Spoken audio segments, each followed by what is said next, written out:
મોરબી ટંકારા નજીક બે કારની સામસામે ટક્કર થતા બંને કારમાં સવાર 6 પૈકી એકનું ઘટના સ્થળે મોત નીપજ્યું હતું, જ્યારે 5ને ઇજાઓ થતા હોસ્પિટલમાં ખસેડાયા હતા અને આ અકસ્માતમાં એક કારમાં આગ ભભૂકી ઉઠી હતી।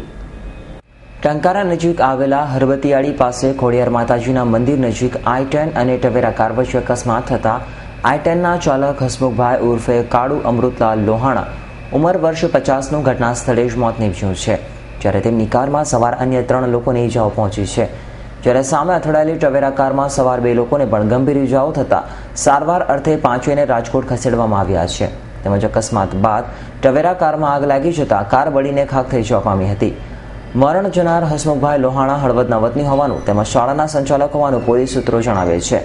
આજરોજ તે હળવદથી રાજકોટ તરફ જતા હતા ત્યારે જ પડઘરીની નીકળેલા ભરવાડ પરિવારની ટવેરા સાથે i10ની ટક્કર થવા પામી હતી, જેમાં બંને કારમાં મળીને કુલ 6 પૈકીના એકનું ઘટના સ્થળે મોત નીપજ્યું છે।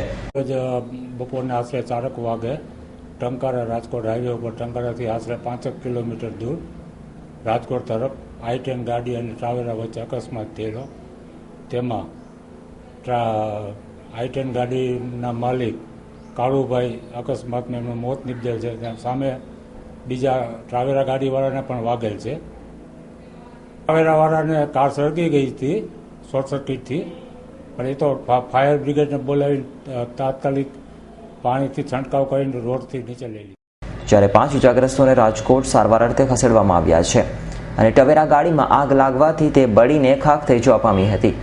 અકસ્માતને પગલે હાઈવે ઉપર ટ્રાફિક જામ થવા પામ્યો હતો અને આ ઘટનાની જાણ થતાં જ ટંકારા પોલીસ ઘટના સ્થળે દોડી ગઈ હતી, તેમજ લોહાણા આધેડના મોતને પગલે તેનો પરિવાર દોડી આવ્યો હતો। રવિ મોટવાણી, S9 ન્યૂઝ, મોરબી।